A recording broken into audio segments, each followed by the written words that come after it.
Hello friends, in this video we will look at linked list in Java collection. We will also compare linked list with ArrayList. So in the previous video we saw about ArrayList, right? So we will compare linked list and ArrayList. So linked list is a collection over a resizable arbitrary heap location.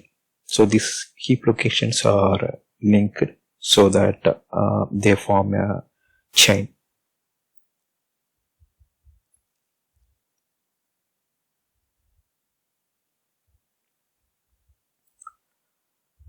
Java linked list implements both list and DQ interfaces.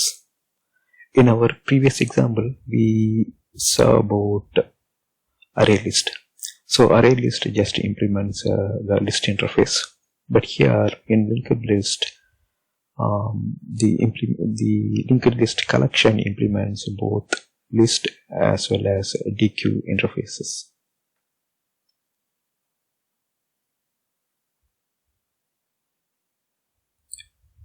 We know operations performed over a list implementation, as we saw examples for ArrayList. So in the previous video we saw the ArrayList, and the linked list also implements the list implementation. So the linked list acts the same way. The linked list exposes the same functionality ArrayList exposed through the list interface. So in developer's perspective, they will be calling the add method in both ArrayList and linked list. Both will do the same job of adding an element to the underlying collection. So that's what we mean to say. So whatever operation we performed in ArrayList, the same can be performed here in linked list as well. Linked list is fast in data structure manipulation, like adding and removing element, and when it is index based, it will be fast in linked list compared to the ArrayList. But linked list is slow in data retrieval. We will see how by comparing linked list and ArrayList in the coming slides.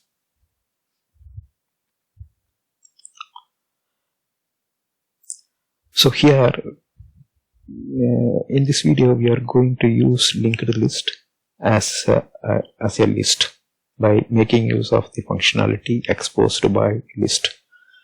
In the coming video series we will look at the DQ functionality, so that you will come to know how you can use linked list as a double-ended list and queue as well as a stack.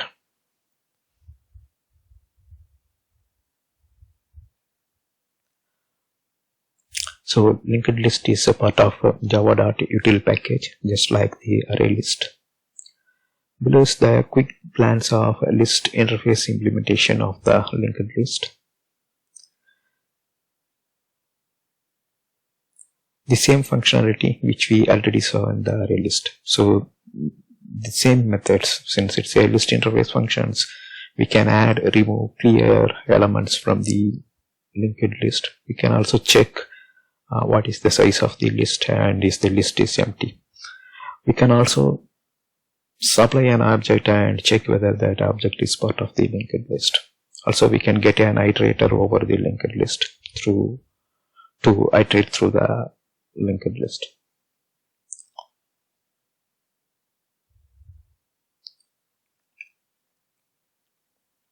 So now we will compare linked list with ArrayList in terms of the memory layout.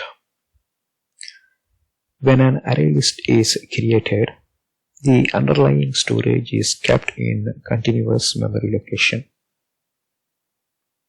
That means if we are having an ArrayList with 10 elements, and if each element is 20 in bytes, then all elements stays together. That means 200 bytes will have all these 10 elements. Say for example, here object 1, object 2 and object 3 is in ArrayList, and if you see they are packed together. So once the memory layout of object 1 finishes, the second object starts from the end of the memory location of object 1. The same goes with object 3. That's how they are kept together in a continuous memory location. Let's say the cost for creating object 1 is 10 bytes. Then object 1 consumes the 10 bytes in heap, and at the end of the 10th byte, object 2 object 2, which is in index location 1, starts spanning out. The same goes for object 3. Likewise, even if you have 10,000 objects, all are kept together and then they are indexed. When linked list is created, the memory for the objects are at a random location in the heap. In the above example, if you see, even though the objects are in the heap, they occupy the continuous location in the heap if it is an array list. But in linked list, the objects are created at random location in the linked list, in the heap. But they are linked for traversal. That means if we create 3 elements, even though they stay at a different arbitrary location in the heap, they are linked by means of links. That means one object knows how it should go to the next object. And in Java, linked list is a doubly linked. That means an object in the middle knows how it can traverse to its previous memory location and the next memory location in the heap. If it is a head element, there is no previous, so it knows how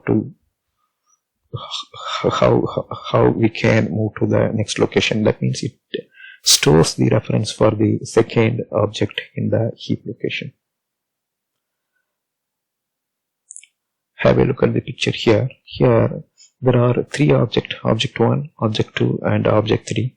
Unlike ArrayList, there is a gap. That means it can be an arbitrary location in the heap. It is not packed together. Since it's an arbitrary location, the links comes into picture. And if you see, there is a forward link as well as a backward link. If we take the head element object 1, it knows where is the object 2 in the heap. Why? Because it stores the reference to object 2. So from object 1, we can move to object 2 using the forward reference. Similarly, the object 2 knows where is object 3.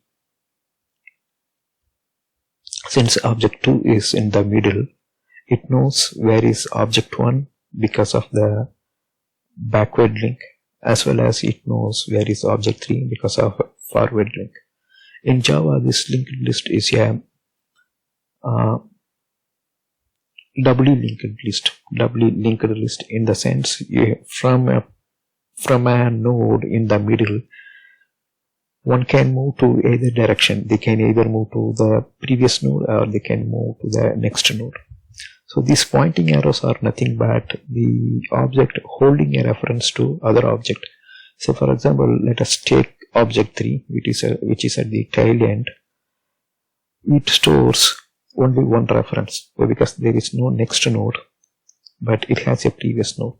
So what happens? Object 3 stores the reference to object 2. So that's how it knows where is object 2 in the heap based on this reference. Even though that's an arbitrary location, based on these links, they are tied together. But this is not continuous memory. If you see the arbitrary links, and they are linked by means of these next and previous arrows.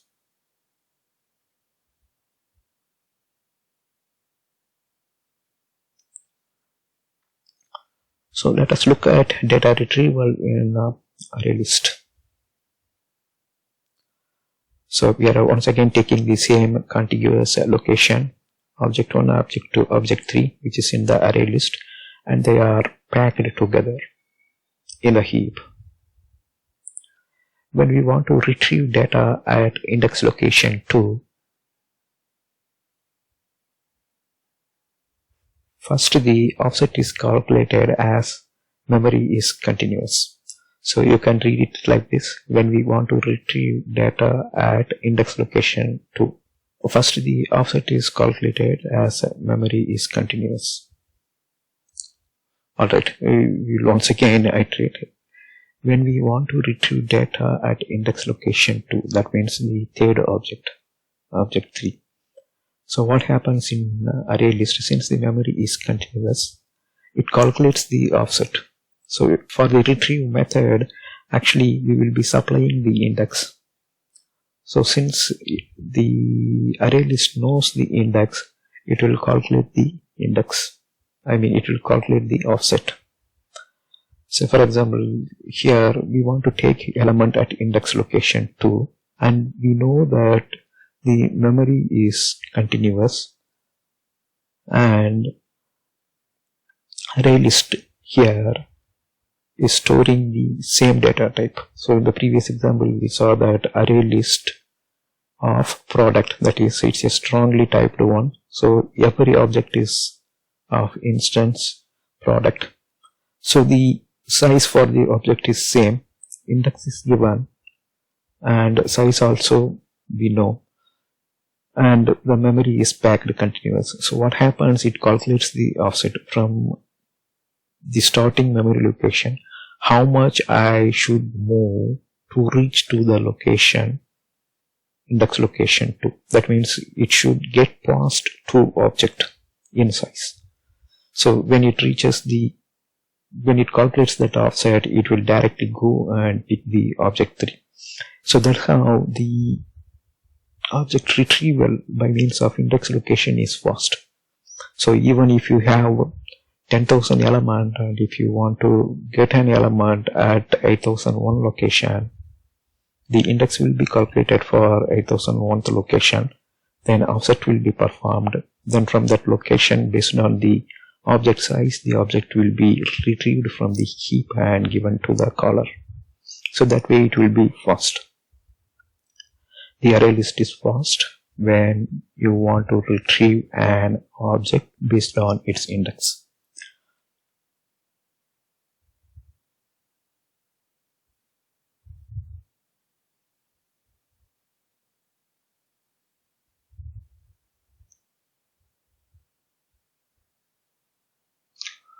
Alright, now we will look at the linked list.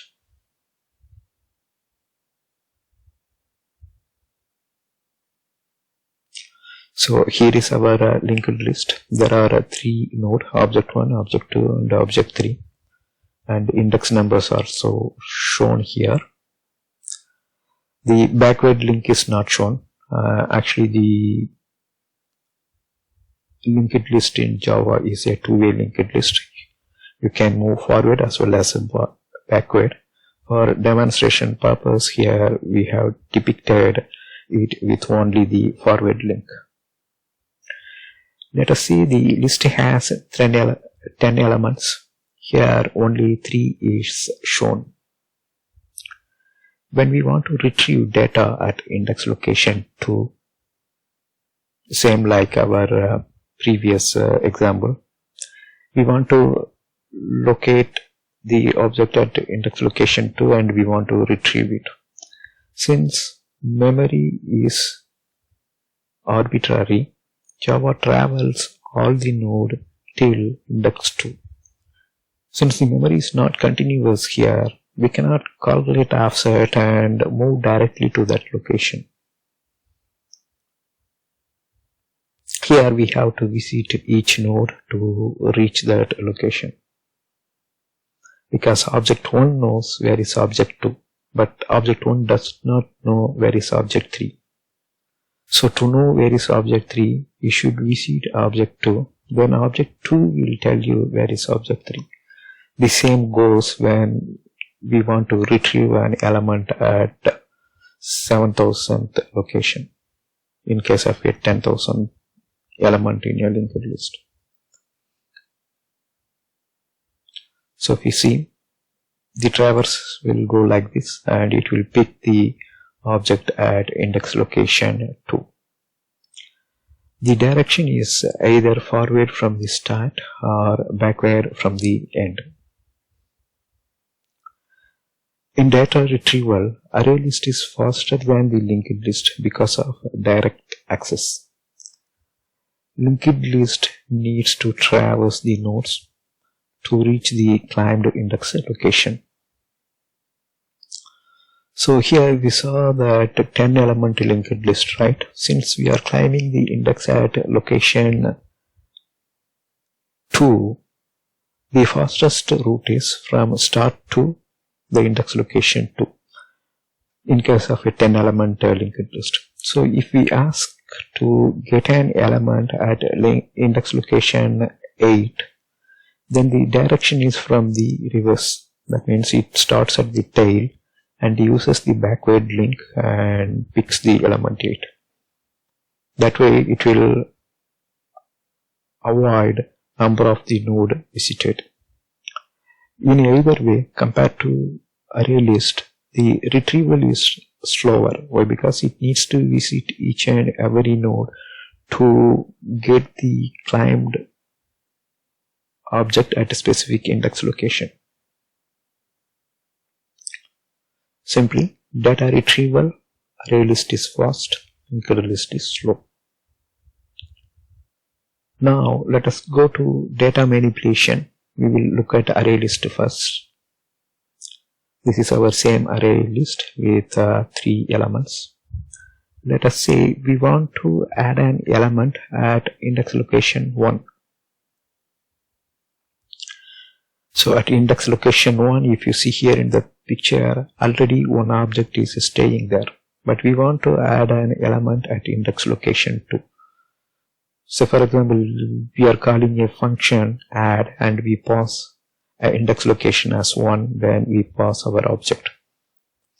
But here index location 1 is already occupied, right? So this is our new object and we want to add that to index location 1. What happens? ArrayList shifts existing object from index location 1. This is a costly operation as it involves copying objects to new location. But because object 4 go and sits at index location 1. So without adjustment, if we perform that, then object 2 is overwritten by the object 4 and we lose object 2. If we move object 2 to the right, then object 3 will be lost. So what happens? Object 3 is first a new space is allocated, then object 3 is copied to that new location, then object 2 is copied to object 3's location. After that, object 4 go and sit in place of object 2. That means at index location. You can see that here in the animated way here what happens. So let's add object 4. What happens? First object 3 is shifted towards right, then object 2 occupies index location 1, object 4 stays at index location 1. Here you saw the adjustment for array with just 3 nodes.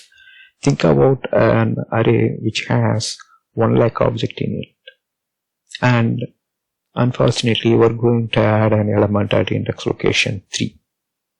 So all the object towards the right of that 3 needs to be adjusted, including the object 3. So that's a costly copy operation. There will be multiple copy that takes place before adding the element to the desired index location. So this way ArrayList is slower when you are adding an element. The same goes for removing an element. Let's say we are removing the object 4 at this index location 2. Now what happens? Now we need to pack the objects towards left. Why? Because we need to maintain the list of objects here in a continuous memory location. So we want to give you a gap when we remove this object 4. So since the objects are continuous in ArrayList, when we delete object 4, once again the adjustment is needed. So all the element which is to the right of this empty slot should move towards left to occupy this new location. Now let us look at the data manipulation at the linked list. Let us consider the same example. We want to add an element at index location 1. Previously we saw that in ArrayList the instances are copied towards right in terms of adding a new element, and when we delete it the objects are shifted towards left. Let us see what happens here. So this is the object we want to add at index location 1. So what happens here, the forward and backward links are first adjusted. If you see, the forward link is removed and pointing here, then a new link is added. Let me show it once again. Object 1 points to object 2 before addition. What happens now, object 1, instead of referring object 2, it refers object 4. Then there is one outgoing link to object 2. Now the forward link is restored. From object 1 we can go to object 4. From object 4 we can go to object 2 and object 3. So now the sequence is maintained. Object 1, object 4, object 2, object 3. But reverse link is not yet restored. So after this the reverse link also restored. Object 2 points to object 4 and object 4 points to object 1. If you see here, the object 1, object 2 and object 3 stays at same location in the heap. They doesn't change their location. So there is no copy operation here. Only the references are adjusted. So object 1 previously pointed to object 2, now it is pointing to object 4. Object 2 previously pointed to object 1, now it is pointing to object 4.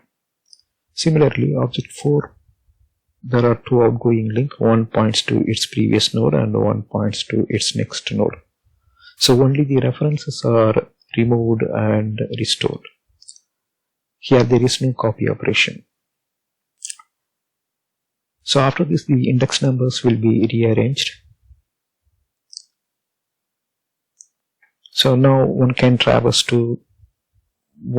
an object at index location 2 or 3 because the indexes are restored after arranging this. In Java, compared to ArrayList, linked list is faster in terms of data manipulation as it does not involve object shifting. So in ArrayList we saw that object shifting takes place when we want to add or remove an element. So that involves a lot of copy operation. Here there is no copy operation. That's why the linked list is faster in terms of data manipulation. Here, however, one need to traverse the list to add a new element. But compared to copy operation, the traversal is a little overhead. So if it is a data manipulation, linked list is faster compared to ArrayList. If it is a data retrieval, ArrayList is faster compared to linked list. Okay, let us explore linked list in Eclipse.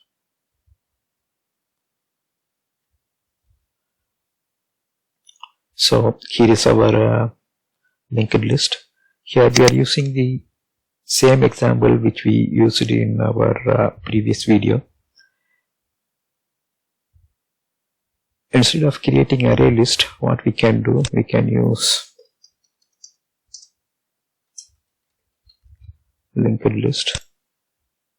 Then here instead of array list, we can create a linked list.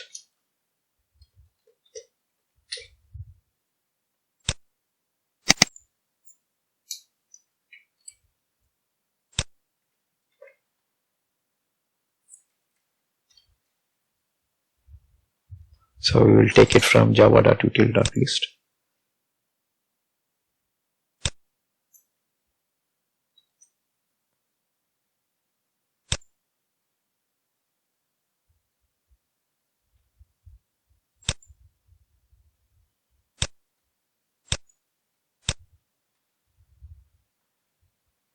Next, what we have to do, so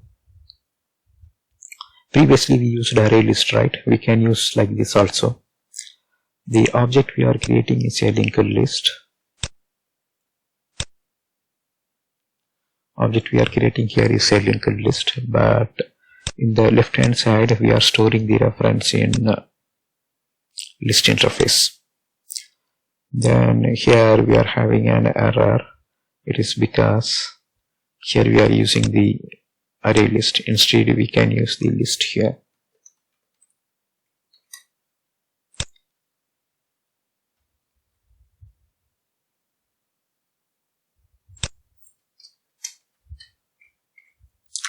That's all. So operation wise, there is in developer perspective there is no difference here.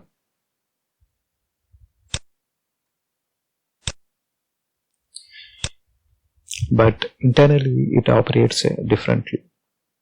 So we saw how an element is added and how it will get removed. All this stuff we saw.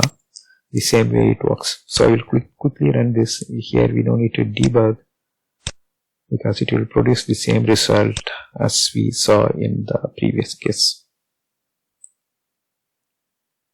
Result here. The demo is same. If you see, we just changed this particular snippet. Here instead of ArrayList we used linked list. Here instead of ArrayList we used the list. Then rest all same.